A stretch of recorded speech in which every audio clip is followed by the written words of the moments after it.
Hello दोस्तों, स्वागत है आपका आज की क्लास में। आज की क्लास में हम एक्सरसाइज 1.2 के क्वेश्चन आपके साथ डिस्कस करने वाले हैं। इससे पीछे वाली वीडियो में हमने इस एक्सरसाइज का जो कंसेप्ट है, इसके एग्जांपल है, वे सभी अच्छे तरीके से डिस्कस कर लिए हैं। अगर आपने पीछे वाली वीडियो नहीं देखी है तो एक बार जाके देखो, क्योंकि वही देखकर आपको जो एक सवाल है, जो एक क्वेश्चन है इस एक्सरसाइज के आपसे सोल्व हो पाएंगे। ठीक है, तो आइए अब हम इस एक्सरसाइज के क्वेश्चन सोल्व करते हैं आपके one by one. Question first है आपका, prove that √5 is irrational number. तो जब भी आपसे ऐसा बताया पूछा जाता है कि प्रूव करो √5 is irrational number, √2 is irrational number, √3 is irrational number, तो ऐसे क्वेश्चंस को सोल्व करने के लिए हमने पीछे वाली वीडियो में क्या देखा था कि कॉन्ट्राडिक्शन की सहायता से हम इनको प्रूव करेंगे। ठीक है, तो आइए कॉन्ट्राडिक्शन की सहायता से इसको प्रूव करते हैं। क्या दे रखा है, √5 इज इर्रेशनल नंबर, तो हम क्या मान लेंगे, let us assume that √5 is rational number है। हमने ये मान लिया कि जो √5 है वो आपका रैशनल नंबर है। अगर √5 रैशनल नंबर है तो by using the definition of rational number हम क्या लिख सकते हैं, मतलब रैशनल नंबर की डेफिनेशन का यूज करते हुए हम क्या लिख सकते हैं कि हर वो नंबर रैशनल नंबर है जिसको हम a बाई बी की फॉर्म में लिख सकते हैं। तो इसको हमने a बाई बी की फॉर्म में लिख दिया। ठीक है, और जो a और b क्या है, आपके इंटीजर है। कैसे इंटीजर है, ऐसे इंटीजर कि इनका हाईएस्ट कॉमन फैक्टर 1 है, यानी a एंड b आर क्या है, आपके कोप्राइम। क्या है, कोप्राइम। कोप्राइम क्या होता है, वे नंबर आपके कोप्राइम कहलाते हैं जिनका हाईएस्ट कॉमन फैक्टर या ग्रेटेस्ट कॉमन डिवाइजर 1 हो। दोनों एक ही बात है, हाईएस्ट कॉमन फैक्टर या ग्रेटेस्ट कॉमन डिवाइजर। ठीक है, अब हम इसको सोल्व करते हैं। तो स्क्वेयरिंग करेंगे दोनों side, squaring on both side. वही तो स्क्वायर कर देते हैं, तो क्या आएगा आपका 5 equal to a square upon में b स्क्वायर। तो यहाँ से आपको क्या मिल जाएगा, a square equal to 5b square. अब इसको समझो ध्यान से, क्या लिखा हुआ है, a square equal to 5 multiply b square, ये लिखा हुआ है। यानी कोई भी नंबर जैसे 12 है, अगर मैं इसको 3 मल्टीप्लाई 4 ऐसे लिखूं तो इसका मतलब क्या है कि जो 3 है ये 12 को डिवाइड करेगा, ये 4 है ये 20 को क्या करेगा, डिवाइड करेगा। यही मतलब है ना। तो क्या मतलब है इसका कि जो 5 है वो डिवाइड्स a स्क्वायर। ठीक है, अच्छा, अब हमने एक थ्योरम देखी थी पिछले वाली क्लास में। क्या थ्योरम थी, उस थ्योरम का यूज करेंगे हम इसमें। क्या थ्योरम थी कि यदि कोई प्राइम नंबर किसी a स्क्वायर को डिवाइड करता है तो वो प्राइम नंबर a को भी डिवाइड करेगा। यही देखा था हमने। क्या देखा था कि by using if p be any prime number which divide a square then p divides a also। यानी अगर p आपका कोई ऐसा प्राइम नंबर है जो a स्क्वायर को डिवाइड कर रहा है तो p आपका a को भी डिवाइड करेगा। देखो अब जो 5 है ये क्या है, आपका प्राइम नंबर, ये a स्क्वायर को डिवाइड कर रहा है। तो इस रिजल्ट की सहायता से हम क्या लिख देंगे, 5 डिवाइड a ऑल्सो, है ना। तो ये आपका फर्स्ट रिजल्ट निकल के आ गया। अब दोबारा से देखो, ध्यान से देखना है। अगर 5 a को डिवाइड कर रहा है, यानी 5 a को डिवाइड कर रहा है, मतलब ऐसे डिवाइड करेगा ना, मतलब किसी कोएटेंट के ऊपर जाकर डिवाइड करेगा। हम उस कोएटेंट को c मान लेते हैं। तो a को क्या लिख देंगे, a को 5 इंटू में c रखते हैं ना। तो a को क्या रख दिया मैंने, 5c रख दिया। ठीक है, अब जो a को 5c रखा है, अब मैं इसको इस इक्वेशन में पुट करता हूँ जो हमने ये सोल्व की थी। ठीक है, तो इस इक्वेशन में पुट करते हैं तो a स्क्वायर की वैल्यू 25c स्क्वायर और क्या है 5b स्क्वायर। देखो ये 5b से 5 पे चला जाएगा तो b स्क्वायर क्या आएगा आपका 5c स्क्वायर के इक्वल आ गया है। b स्क्वायर किसके बराबर आ गया, 5c स्क्वायर गया। अब इस कंडीशन को देखो और इसको देखो, दोनों लगभग सेम है, वही है। तो यहाँ से हम क्या कह सकते हैं कि 5 डिवाइड b स्क्वायर। अब सिमिलरली वही रिजल्ट का यूज करेंगे कि p अगर कोई प्राइम नंबर है जो b स्क्वायर को डिवाइड कर रहा है तो जो 5 है वो b को भी डिवाइड करेगा। देखो फर्स्ट और सेकंड रिजल्ट को देखो, क्या आ गया हमारे पास कि 5 a को भी डिवाइड कर रहा है, 5 b को भी डिवाइड कर रहा है। इसका मतलब क्या आ गया कि जो 5 है a और b का कॉमन फैक्टर है।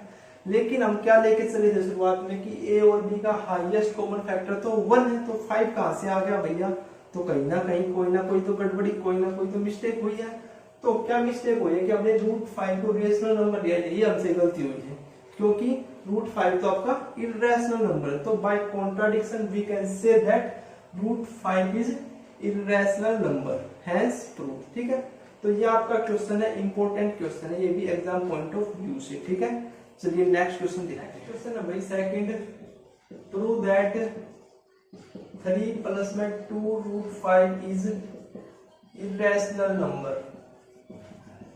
सॉल्यूशन भी क्या क्वेश्चन है कि प्रूव दैट 3 प्लस में 2√5 इज इर्रेशनल नंबर। हम क्या अज्यूम करके चलेंगे, let us assume that 3 plus 2√5 is rational number. क्या है, रैशनल नंबर है। अगर ये रैशनल नंबर है तो by definition of rational number, by definition of rational number हम क्या लिख सकते हैं, 3 प्लस 2√5 को a बाय b की फॉर्म में लिख सकते हैं ना, by definition of rational number. अब ध्यान से देखो, 2√5 को इस साइड आने दो तो a बाय b, 3 को उस साइड जाने दो। ठीक है, अच्छा √5 को अब इस साइड आने दो, अब a बाय 5 माइनस का 3 ये आ गया। सोल्व करने के बाद देखो ये क्या है आपका, ये तो इर्रेशनल नंबर है, ये तो इर्रेशनल नंबर है। 1/2 क्या है आपका, 1/2 रैशनल नंबर है, क्योंकि p बाय क्या होगी फॉर्म में है। a बाय क्या है आपका, इंटीजर है, इंटीजर्स क्या होते हैं आपके, रेशनल नंबर होते हैं, तो ये भी रैशनल नंबर है। और माइनस 3 क्या है, 3 भी रैशनल नंबर है ना। तो देखो रैशनल नंबर में से रैशनल नंबर को सब्ट्रैक्ट करोगे तो रैशनल नंबर ही आएगा, है ना, रैशनल नंबर। और इसकी मल्टीप्लाई किसके साथ, रैशनल नंबर। रैशनल नंबर की रैशनल नंबर के साथ मल्टीप्लाई करोगे तो रैशनल आएगा। लेकिन अगर आप इस साइड देखो तो क्या है, इर्रेशनल नंबर, यानी कॉन्ट्राडिक्शन है, कोई ना कोई तो गड़बड़ी हुई है, कहीं ना कहीं तो गलत हुआ है। तो ये आपकी इक्वेशन इक्वल नहीं है, तो हम कह सकते हैं कि 3 प्लस 2√5 कैसा आपका इर्रेशनल नंबर है, ये नंबर आपका रैशनल नंबर नहीं है। अगर रैशनल नंबर होता तो लेफ्ट हैंड साइड और राइट हैंड साइड आपकी इक्वल होती है ना। तो ये कैसा नंबर है आपका, इर्रेशनल नंबर है। ठीक है, चलिए नेक्स्ट क्वेश्चन देखते हैं। क्वेश्चन क्या कहता है, prove that the following are rational number, prove that the following are irrational number. ये क्वेश्चन है आपका, इर्रेशनल प्रूव करना है। ठीक है, इसमें आपके 3 पार्ट है। फर्स्ट है भाई 1/√2, सेकंड है आपका 7√5 एंड थर्ड है आपका 6 प्लस में √2। ये 2-3 क्वेश्चन है, आपको इनको प्रूव करना है कि ये कैसे नंबर आपके इर्रेशनल नंबर है। देखो भाई सेम प्रोसेस हम इनमें भी फॉलो करेंगे। मैं इसमें डायरेक्ट करता हूँ, ये 3 क्वेश्चन तो आपको खुद करने पड़ेंगे अच्छे तरीके से। ठीक है, यहाँ पे मैं आपको समझा देता हूँ क्यों। देखो सबसे पहले हम इनको क्या मान लेंगे कि ये रैशनल नंबर, मतलब रैशनल नंबर कॉन्ट्राडिक्शन से प्रूव करेंगे।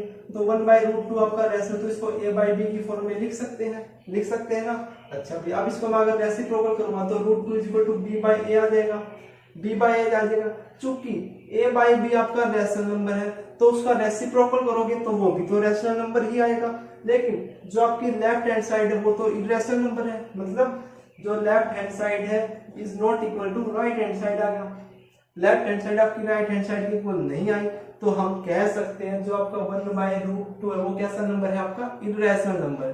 तो आपको सारे क्वेश्चन इसी प्रकार से प्रूव करने हैं। ठीक है, सिमिलरली 7 प्लस 7√5 है, तो 7√5 को भी सबसे पहले हम रैशनल नंबर मान लेंगे। तो रैशनल नंबर मान लेंगे तो इस फॉर्म में लिख देंगे, फिर √5 को साइड रहने देंगे, 1/7 a बाय b। ये तो आपका रैशनल नंबर है, 1/7 भी रैशनल नंबर है। दो रैशनल नंबर के अगर प्रोडक्ट करेंगे तो वो भी रैशनल नंबर आएगा, है ना। लेकिन यहाँ पे तो इर्रेशनल नंबर है, तो यहाँ पे भी लेफ्ट हैंड साइड आपकी left hand side right hand side भी इक्वल नहीं है। तो यानी by contradiction we can say that 7√5 is irrational number. Similarly 6 plus √2 है, तो इसको भी हम रैशनल नंबर मान लेंगे। तो √2 = a बाय b माइनस का 6 आएगा। देखो ये आपका इर्रेशनल, ये आपका रैशनल, ये आपका रैशनल। रैशनल नंबर में से रैशनल नंबर को सब्ट्रैक्ट करोगे तो रैशनल नंबर ही तो आएगा भैया। तो इस साइड रैशनल, इस side irrational, left hand side is not equal to right hand side, तो ये क्या आ गया आपकी कॉन्ट्राडिक्शन आ गई। तो hence we can say that this number is irrational number, ना कि ये रैशनल नंबर है। ठीक है, तो ये आपके क्वेश्चन थे, ये आपकी एक्सरसाइज थी 1.2 एक्सरसाइज। अगर आपको इन क्वेश्चन में अब भी कोई डाउट है किसी भी प्रकार का तो कमेंट करके हमें जरूर बताएं, ताकि जो आपके डाउट है उनको हम सोल्व करा सकें। ठीक है, तो मिलते हैं नेक्स्ट वीडियो में नेक्स्ट चैप्टर के साथ। ठीक है, थैंक यू।